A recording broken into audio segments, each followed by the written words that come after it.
country, and he squanders his wealth in wild living. That wasn't what he wanted to do. He had a dream of what he was going to do with his life, and I bet it was a good dream. He's going to take that money and do something good.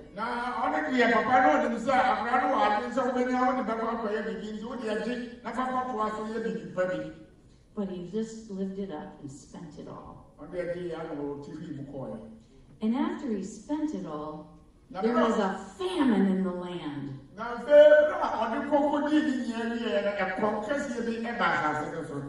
And the son who's living in a foreign country, he gets so desperate he takes a job feeding pigs.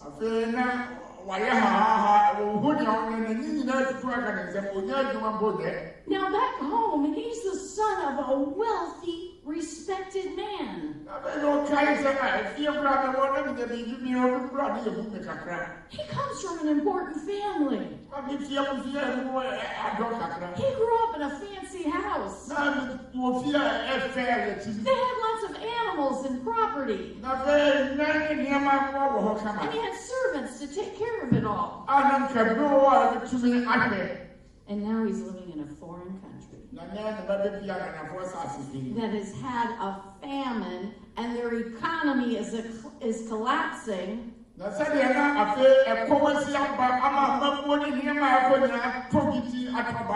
And no one's willing to help him. Jesus tells us he came to his senses.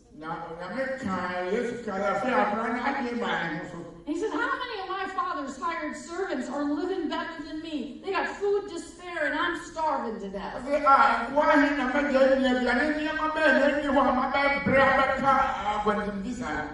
I'm going back to Father. And I'm going to say, Father, I have sinned against heaven and against you.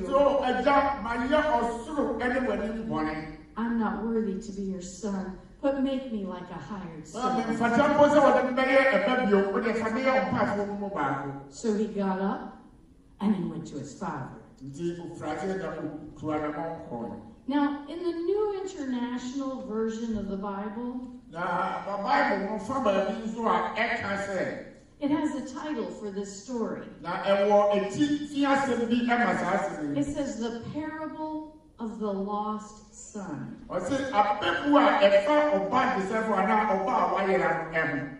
I grew up hearing this story called The Prodigal Son. Forgive me, I'm going to talk about words here for a bit. I'm sorry, I love words, I can't help it. The word prodigal comes from Latin, prodigus.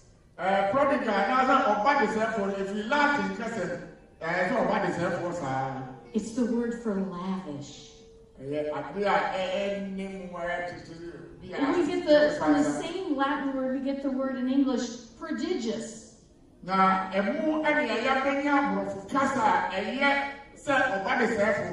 It means colossal, immense, enormous, huge. When my grandson was 3 years old, my husband taught him the word prodigious.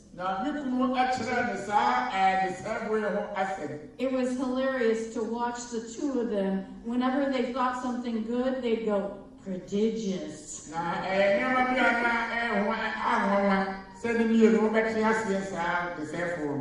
In English, the word prodigal has one meaning, and it can be positive. It means lavish. It can be positive, lavish, or negative, lavish.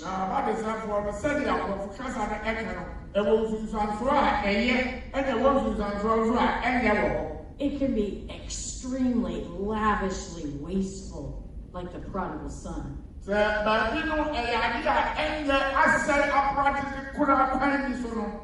Or it can be bountiful, lavish, unsparing.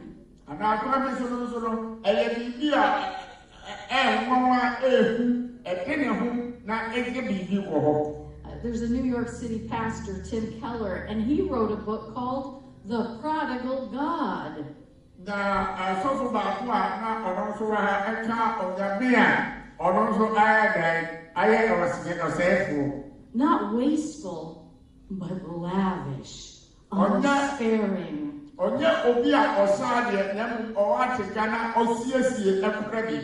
In Romans 8:32, Paul writes, God did not spare his own son.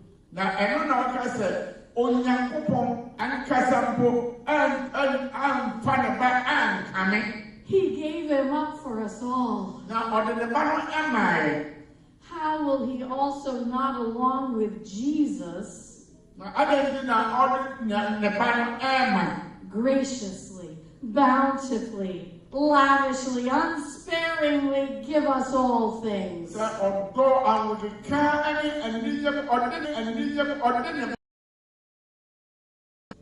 In our story of the lost son,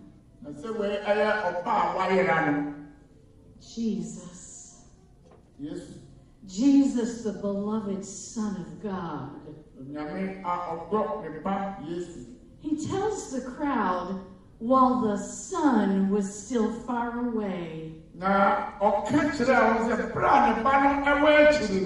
The father saw him. He was filled with compassion for him. He ran to his son. He threw his arms around him and kissed him. Get the best robe. Put a ring on his finger. Sandals on his feet. Bring a fattened calf and kill it. Let's have a feast and celebrate.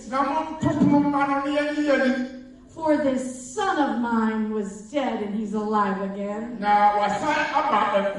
He was lost and now he's found. Prodigious love of the Father. Now this father has two sons. And when the oldest, that faithful, hard-working son. I can relate. I'm the oldest in my family. I did all the housework. I cooked all the meals. My baby sister still doesn't know how to cook. When that oldest faithful son, he gets near the house, he hears music and dancing. He's been working and there's a party going on. Have you ever been working when there's a party somewhere else going on? So he asked one of the servants. He doesn't ask his father. He doesn't say, Dad, what's going on? But he goes to a servant and says, hey, what's going on here? And the servant says, your brother has come home. And your father has killed a fatted calf. Because he has him back safe and sound. And the older brother was so happy. No. He became angry. And he refused to go in. So his father, his gracious, bountiful, lavishly loving father, went out and pleaded with him. But he answered his father, look, all these years I've been slaving for you. And I never disobeyed your orders. But you never even gave me a goat to have a party with my friends. And when this son of yours who squandered everything. He squandered everything he gave him to prostitutes.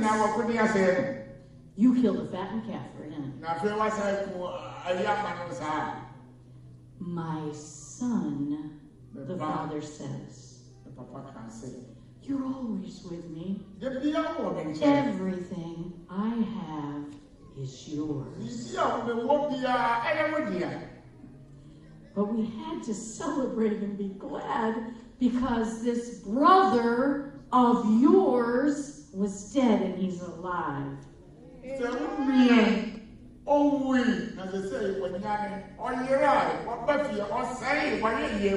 He was lost and now he's found. Luke 15:7, Jesus explains, in the same way, there'll be more rejoicing in heaven over one sinner who repents than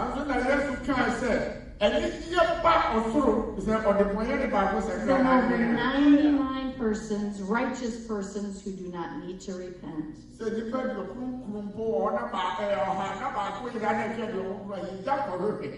I love this. Pastor Tim Keller says, a good, loving older brother would have gone out looking for his younger brother and brought him home.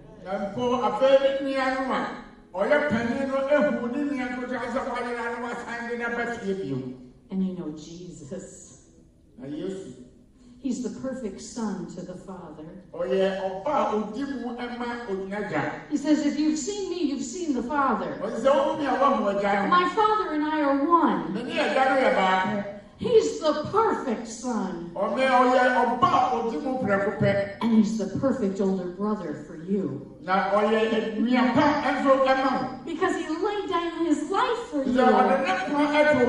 Jesus stripped himself of royal title and privilege.